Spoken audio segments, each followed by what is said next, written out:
नमस्कार दोस्तों, आपका स्वागत है हमारे YouTube channel teaching exam overload में।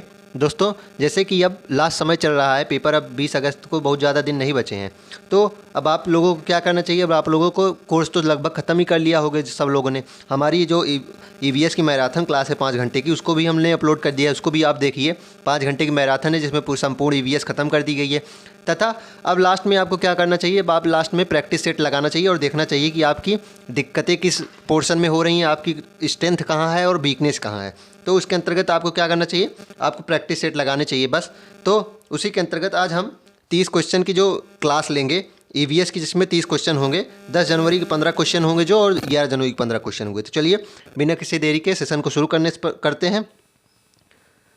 पहला प्रश्न है कि किसी पर्यटक ने नीचे दिए अनुसार वर्णन किया है। मैं एक गांव में रहता हूं। भारी वर्षा यहाँ की सामान्य विशेषता है, इसलिए यहाँ के गांव के लोग अपनी घर बांसों के खंभों पर। तो बांसों के खंभों पर कहाँ घर बनता है, और कुछ आपको पढ़ना ही नहीं है, सिर्फ इतना पढ़ना है कि बांसों के खंभों पर घर कहाँ बनता है। हिमाचल प्रदेश में बनता है, उत्तराखंड में बनता है, असम में बनता है या आंध्र प्रदेश में बनता है। तो बताइए बांसों के पर घर किस पर बनता है, असम पे बनता है ना। तो ऑप्शन नंबर सी इसका सही उत्तर हो जाएगा। चलिए अगला प्रश्न देखते हैं। दक्षिण भारत का सबसे बड़ा मेला या आदिवासी उत्सव है, बताइए दक्षिण भारत का सबसे बड़ा मेला या आदिवासी उत्सव कौन सा है।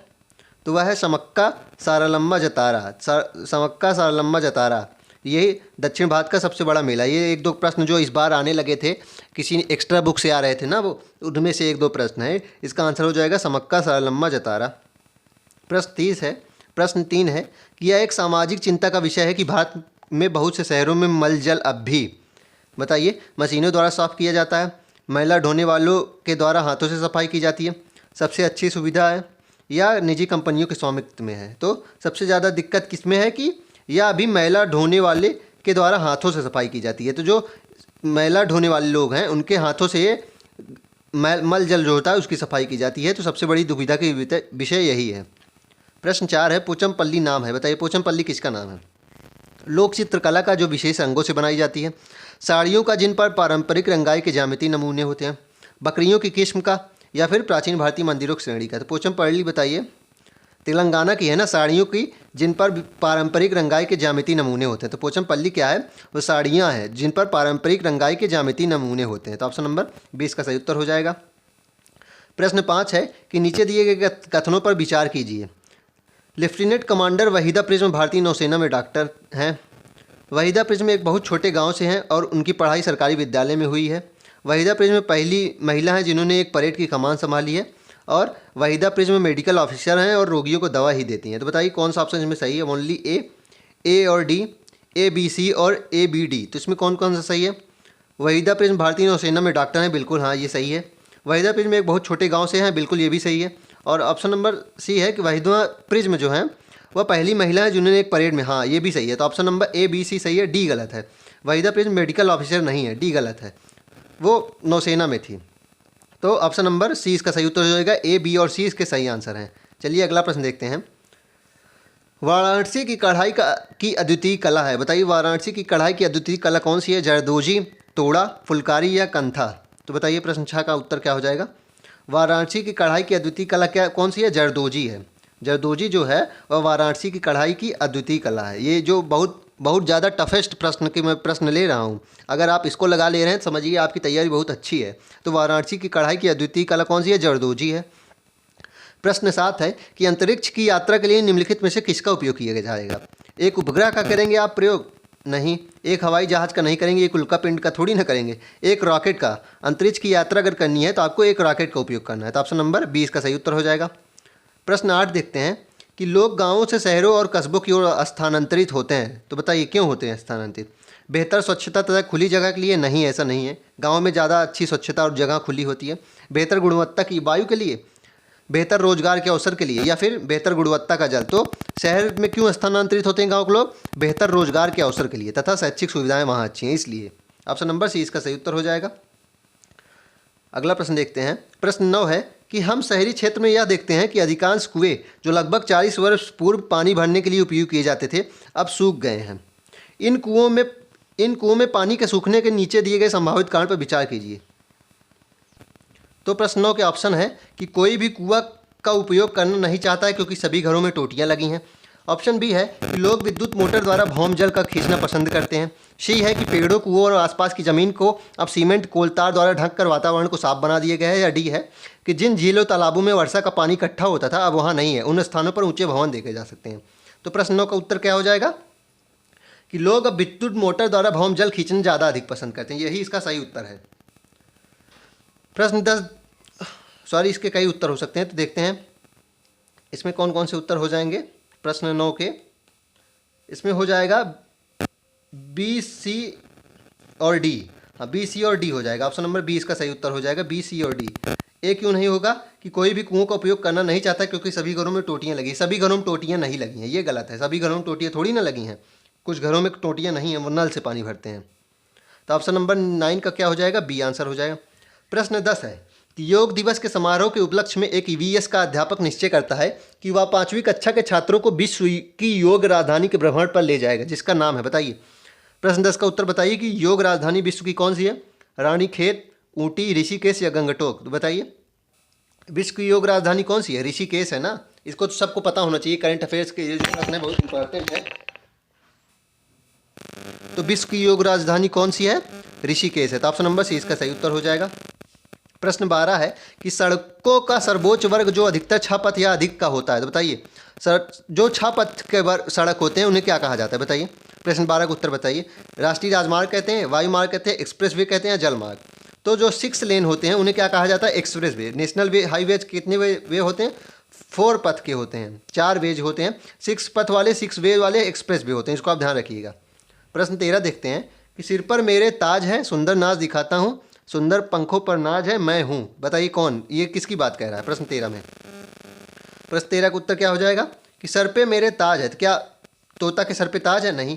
डब के फाख्ता का जो है पक्षी उसके सर पे ताज है, नहीं। बतख के सर पे ताज है, नहीं। पीकॉक हो जाएगा, इसमें मोर हो जाएगा। मोर के सिर पे ताज है, वह सुंदर नाच दिखाता है, सुंदर पंखों पर उसको नाज है, वह क्या है, मोर है। तो ऑप्शन नंबर डी इसका सही उत्तर हो जाएगा।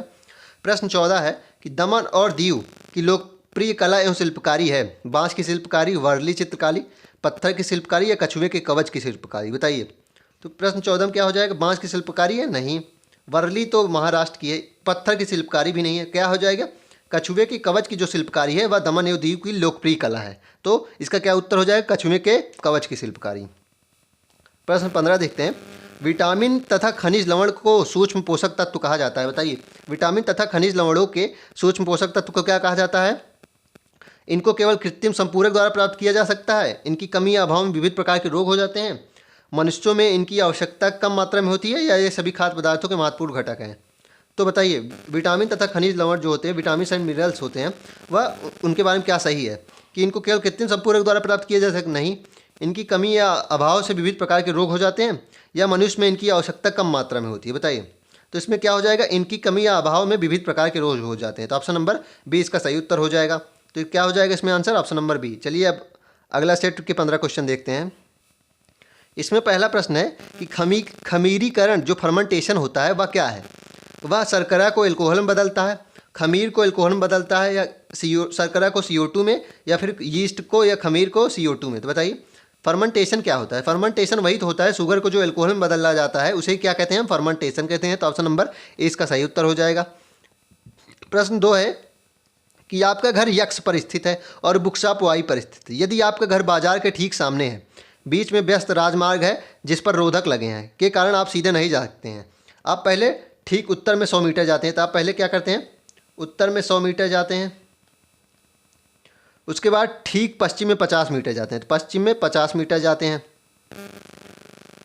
लंबा जिब्रा क्रॉसिंग पार करते हैं, हाँ, और अंत में ठीक दक्षिण में 150 मीटर, उसके बाद क्या करते हैं, दक्षिण में 150 मीटर आ जाते हैं। तो पूछ रहा है कि वाई पर स्थित बुकशॉप पहुँचते हैं और वहाँ वाई पर स्थित बुकशॉप पहुँचते हैं, तो वाई पर बुकशॉप के सापेक्ष यक्ष पर आपके घर की दिशा हमें बतानी है। तो बताइए इसमें क्या हो जाएगा, हमें क्या बताना है, इस दिशा को बतानी है। तो ये दिशा कौन सी है, अगर यहाँ पे हम प्लस बनाएंगे तो ये क्या हो जाएगा, ये नॉर्थ है, ये ईस्ट है, तो नॉर्थ ईस्ट हो जाएगा ना। तो ऑप्शन नंबर ए इसका सही उत्तर हो जाएगा। क्या हो जाएगा, ऑप्शन नंबर ए इसका सही उत्तर हो जाएगा। प्रश्न 3 है free play is where children, स्वच्छंद खेल होते हैं जहाँ बच्चे बाहरी अथवा भीतरी क्रियाकलाप करते हैं, खेल के नियमों का पालन करते हैं। वयस्कों द्वारा सलाह देने पर लिंग विशिष्ट खेल खेलते हैं या फिर विशिष्ट क्रियाकलाप आयोजित करते हैं। तो फ्री प्ले क्या है? जब खेल के नियमों का पालन करेंगे, बच्चे थोड़ी ना मतलब है स्पेसिफिक जेंडर के आधारित पर स्पेसिफिक गेम खेलना थोड़ी ना, ये तो क्या हो जाएगा, जेंडर रूढ़िवादिता हो गया ना। कब होगा? जब बाहरी अथवा भीतरी क्रियाकलाप भी करते हैं तो वह है स्वच्छंद खेल, बच्चे तब करते हैं जब बाहरी अथवा भीतरी क्रियाकलाप करते हैं। तो ऑप्शन नंबर ए इसका सही उत्तर हो जाएगा। प्रश्न 4 है कि बीजों का अंकुरण किसकी अनुपस्थिति में हो सकता है? बताइए, किसकी अनुपस्थिति में बीजों का अंकुरण हो सकता है? सूर्य की प्रकाश की, वायु के, नमी के या मध्यम ताप के? बताइए। Sprouting in seed can take place in the absence of, सूर्य के प्रकाश में हो सकता है या वायु के या नमी के या मध्यम ताप पे? तो सूर्य के प्रकाश की अनुपस्थिति में भी हो सकता है। प्रश्न 4 का आंसर क्या हो जाएगा? ए। प्रश्न 5 है कि कोई व्यक्ति 5 सितंबर 2022 को नागरकोइल जाने के लिए भिवंडी रोड रेलवे स्टेशन पर एक एक्सप्रेस वे में सवार हुआ। यह ट्रेन 21:15 बजे भिवंडी रोड से चली तथा 7 दिसंबर 2022 को 4:45 बजे नागरकोइल पहुंची। यदि इस समय अंतराल में ट्रेन द्वारा चली गई दूरी 1877 किलोमीटर है तो ट्रेन की औसत चाल पूछ रहा है। तो इसमें कह रहा है कि 5 तारीख को ट्रेन 21:15 पे चली, तो 21:15 से 6 तारीख को 21:15 में कितना हो जाएगा? 24 आवर हो जाएगा ना। 5 तारीख को 21:15 पे चली और 6 तारीख को 21:15 पे कितना हो जाएगा? 24 आवर हो जाएगा। और उसके बाद 21:15 से अब देखते हैं कि 7 कितने बजे, 2 घंटे 45 मिनट और ले लेंगे हम, तो कितना बच जाएगा? 7 तारीख का 00 बच जाएगा, मतलब 6 तारीख के रात के 12 बज जाएंगे ना। तो कितना हो जाएगा? 24 2 26 45 हो जाएगा, 26 आवर 45 मिनट हो जाएगा ना। अब उसके बाद हमें कितना और जोड़ना है? 7 तारीख को 00 बज गए थे, 4:45 और जोड़ना है, 4:45 जोड़ देते हैं।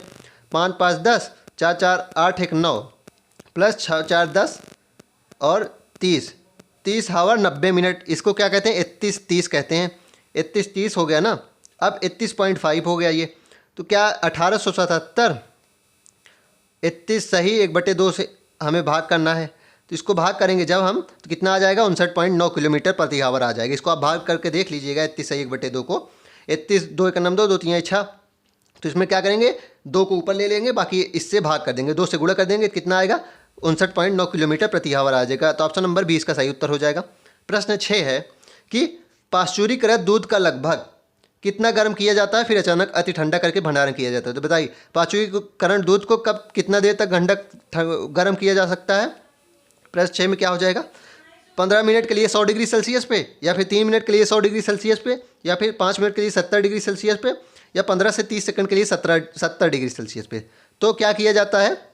15 से 30 सेकंड के लिए 70 डिग्री सेल्सियस पे गरमाया जाता है, फिर बहुत जल्दी ठंडा कर दिया जा सकता है। इसे क्या कहते हैं? पाश्चुरीकरण कहते हैं। प्रश्न 7 है कि भौतिक विशेषताओं के आधार पर कद्दू के पौधे को किसमें वर्गीकृत किया जाता है? तो बताइए, प्रश्न 7 का उत्तर बताइए। क्लाइंबर है, झाड़ी है, विसर्पी है या हर्ब है? तो क्या है? कद्दू है, जो ये है ये विसर्पी लता है। क्रीपर जो चढ़ते जाते हैं एक दूसरे के ऊपर, वो क्या है? क्रीपर है। सॉरी, चढ़ते वाले क्लाइंबर हैं, जो फैलते हैं, कद्दू फैलता है ज़मीन पे ना, तो ये क्या है? क्रीपर हैं।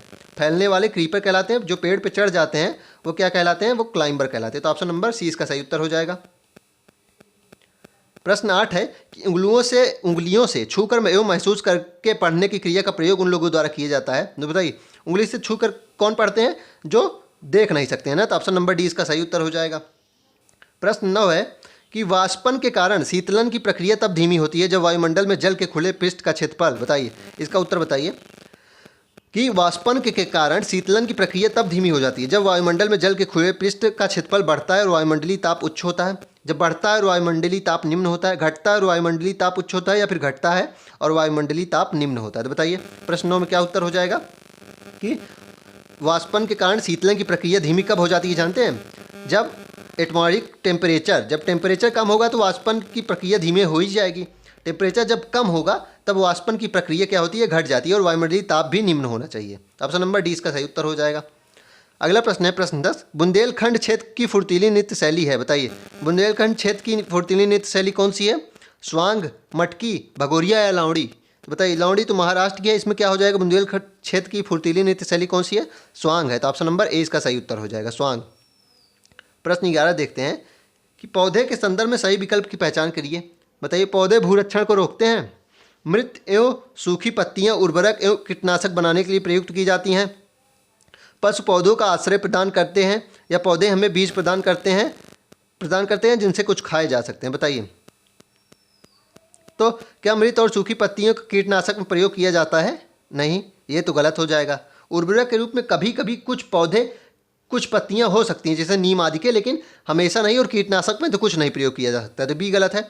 और पशु पौधे को आश्रय प्रदान करते हैं, क्या ऐसा है क्या? नहीं, ऐसा भी गलत नहीं है। पौधे नहीं, वो बड़े पेड़ होते हैं जो पशु पौधे को आश्रय प्रदान करते हैं, बड़े पेड़, ना कि पौधे। तो ऑप्शन और डी क्या है? पौधे में बीज प्रदान करते हैं, बिल्कुल पौधे में बीज प्रदान करते हैं जिनसे हम कुछ खा सकते हैं। तो ए और डी सही हो जाएगा। क्या हो जाएगा इसमें? ए और डी सही हो जाएगा। ऑप्शन नंबर डी है ए और डी, तो ऑप्शन नंबर डी इसका सही उत्तर हो जाएगा। प्रश्न 12 देखते हैं कि पौधे के भाग तथा उनके कार्यों को नीचे बताया गया है, सबसे उपयुक्त कथन कौन सा जा रहा है, बताइए। प्रश्न 12 में क्या सही? जड़ें पौधों को पत्तियों से जोड़ती हैं, फल परागकण में सहायता करते हैं, फूल पौधे के प्रजनन अंग होते हैं, या पत्ते पौधे के ऊपरी भाग को सहारा देते हैं। तो इसमें सबसे उपयुक्त क्या है? फूल पौधे के प्रजनन अंग होते हैं, यही सबसे सर्वाधिक उपयुक्त है। फल परागकण में सहायता नहीं देते हैं, फूल देते हैं, तो ये गलत हो जाएगा।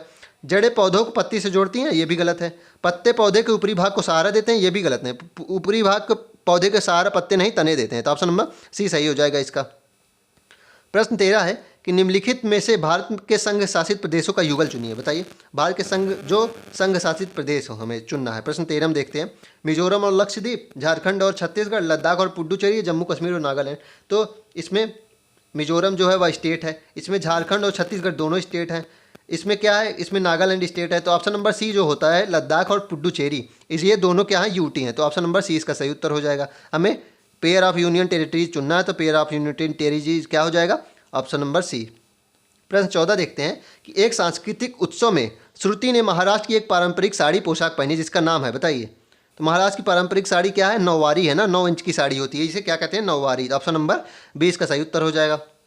चलिए आज के सेशन का अंतिम प्रश्न देखते हैं कि बाल विवाह निषेध अधिनियम 2006 के अनुसार भारत में विवाह की न्यूनतम आयु कितनी है, बताइए। भारत में विवाह की न्यूनतम आयु कितनी है? लड़कों के लिए 18 वर्ष है? नहीं, लड़कों के लिए 21 वर्ष है। लड़कियों के लिए 18 वर्ष और लड़कों के लिए 21 वर्ष, बिल्कुल। लड़कियों के लिए कितनी है? 18 वर्ष है, और लड़कों के लिए कितनी है? 21 वर्ष है, तो ऑप्शन नंबर 20 का सही उत्तर हो जाएगा। चलिए फिर आज के सेशन में इतना ही। अब हम नेक्स्ट सेशन में किसी नए टॉपिक के साथ मिलेंगे, तब तक हमारे चैनल को लाइक करें, सब्सक्राइब करें, ज़्यादा से ज़्यादा